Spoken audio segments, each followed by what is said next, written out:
नमस्कार, ब्लंटली में आप सभी का स्वागत है। आज मैं आपको वो सच बताऊंगा जो आपको, हमें और हम सबको परेशान करने वाला है। वो सच जो लोकतंत्र पसंद लोगों के लिए एक बड़ी चिंता का सबब हो सकता है। ये वो सच है जो भारत में हम सब रोज देखते हैं, सुनते हैं, लेकिन खुद को असहाय महसूस करते हैं।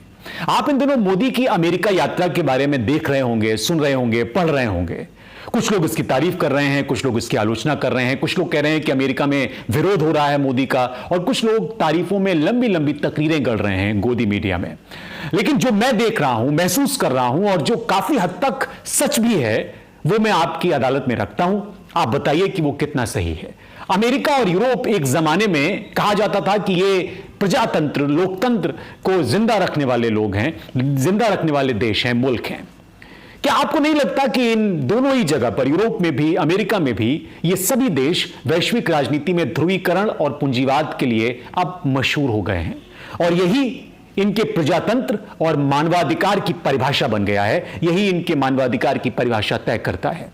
याद करिए उन दिनों जब अमेरिकी राष्ट्रपति जो बाइडेन ने बड़े तामझाम से अपने कार्यकाल की शुरुआत की थी, खूब धुआंधार तरीके से, और प्रजातंत्र पर वैश्विक सम्मेलन आयोजित किया था। कहा गया था कि लोकतंत्र की जिंदा करने की कवायद है ये। वही बाइडेन अब अपनी प्राथमिकताओं को कैसे बदल लेते हैं, इसका जीता जागता उदाहरण इन दिनों आप देख सकते हैं। ये वही बाइडेन है जो चीन के राष्ट्रपति को तानाशाह कहते हैं, लेकिन इस मानसिकता को वो सैल्यूट करते हैं। मैं यहां पर जो बाइडेन की बुराई या तारीफ करने की बात नहीं कर रहा हूं, मैं आपको एक बदलाव की बात बताने की कोशिश कर रहा हूं। इस सवाल का जवाब तलाशने के लिए आपको कुछ चीजों को समझना होगा। अमेरिकी राष्ट्रपति और भारतीय प्रधानमंत्री की मुलाकात हुई अमेरिका में, और दोनों के बीच हथियारों की खरीद फरोख्त और व्यापार पर बातचीत हुई, लंबी बातचीत हुई, डिनर हुआ और भाषणबाजी हुई। इस पूरी कवायद के दौरान मानवाधिकार पर बात नहीं हुई। यह महज संयोग नहीं हो सकता कि ट्विटर के को फाउंडर और पूर्व सीईओ ने हाल ही में भारत सरकार पर अपने विरोधियों के ट्वीट हटाने और उनके अकाउंट को ब्लॉक करने का आरोप लगाया था। गंभीर आरोप था ये पूरी तरह से बात दबा दी गई। ट्विटर शुरू से ही निरंकुश सत्ता, मानवाधिकार हनन, हिंसा, झूठ, सामाजिक ध्रुवीकरण और नफरती राजनीति को बढ़ावा देता रहा है।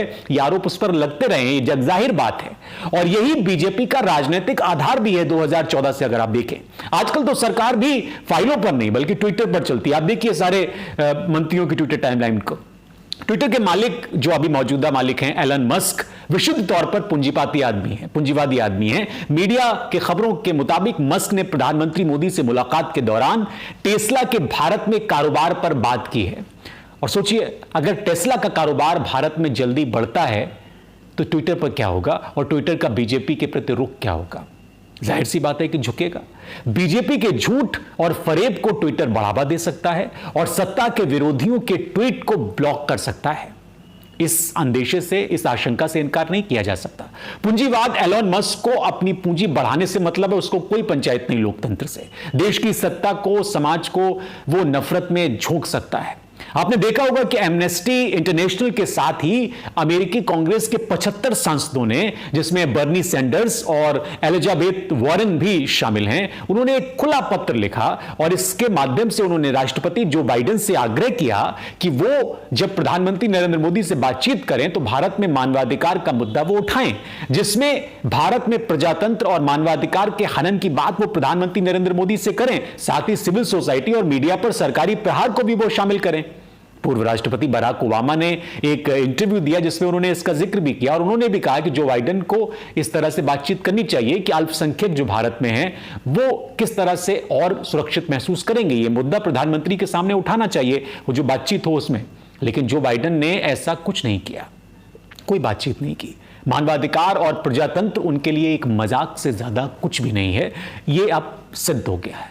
प्रधानमंत्री मोदी की सत्ता में भारत प्रेस फ्रीडम इंडेक्स में, ये बड़े महत्वपूर्ण आंकड़े हैं, ह्यूमन राइट इंडेक्स में, इम्यूनिटी इंडेक्स में, जेंडर इक्वलिटी इंडेक्स में, हंगर इंडेक्स में और पर्यावरण इंडेक्स में, जैसे मानवाधिकारों से जुड़े जो इंडेक्स होते हैं, उसमें किन पायदान पर है इसको आप जरा देखिए। सब में निचले दर्जे पर है। दुनिया में इंटरनेट मंडी में विश्व गुरु है। इंटरनेट यहां जितना बंद रहता है, कहीं नहीं बंद नहीं रहता। प्रजातंत्र से जुड़ा कोई भी इंडेक्स भारत के लोकतंत्र को जीवंत नहीं बताता है। हो सकता है ये सारे गलत हों। पिछले कुछ दिनों से तमाम देश के पोस्टरों और वक्तव्यों के माध्यम से हमारे प्रधानमंत्री जी को देश को मदर ऑफ डेमोक्रेसी साबित करते हुए देखा जा रहा है। और इसी बीच इसी मदर के कुछ बच्चे बीबीसी को कोस रहे हैं और कुछ न्यूयॉर्क टाइम्स को झूठ करार दे रहे हैं, कह रहे हैं ये न्यूयॉर्क टाइम्स झूठ में अखबार और छापता है। भारत के नहीं बल्कि मोदी जी के जो विरुद्ध साजिश रची जा रही है उसका जिक्र कर रहे हैं। और इसी जो मदर के बच्चे हैं वो राहुल गांधी के हर वक्तव्य को देश का अपमान करार दे रहे हैं। इस फौज के लिए अब भारत जो कुछ है वो मोदी जी ही हैं और इससे आगे और पीछे कुछ नहीं। इस सब के बीच स्वीडन की संस्था है एक बी डेन यानी varieties of democracy report he publish करती है 2023। इसमें क्या कहा गया है? इसमें कहा गया है कि कुल 179 देशों के लिबरल डेमोक्रेसी इंडेक्स में भारत 97वें पायदान पे है और जहां पर चुनावी प्रजातंत्र के इंडेक्स में 108वें पायदान पर है। पिछले साल के इंडेक्स में भारत का जो स्थान था वो 100वां था।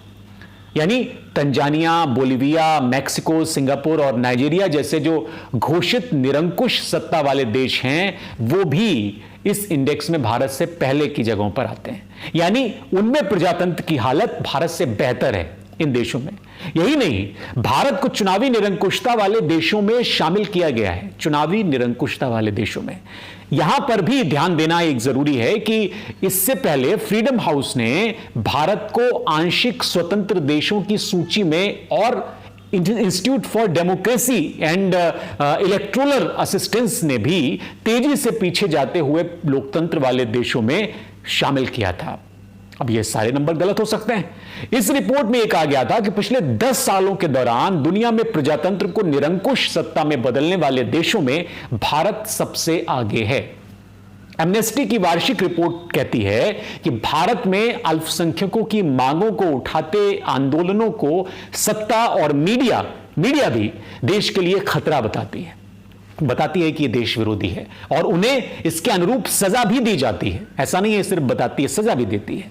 विरोध की हर एक आवाज को दबाने के लिए आतंकवादियों के लिए बनाए गए कानूनों का व्यापक दुरुपयोग किया जा रहा है, यह भी इसमें कहा गया है। निष्पक्ष जो पत्रकार हैं और जो मानवाधिकार कार्यकर्ता हैं उनको खामोश करने के लिए डिजिटल टेक्नोलॉजी के साथ ही अवैध तरीके से उनकी निगरानी की जा रही है।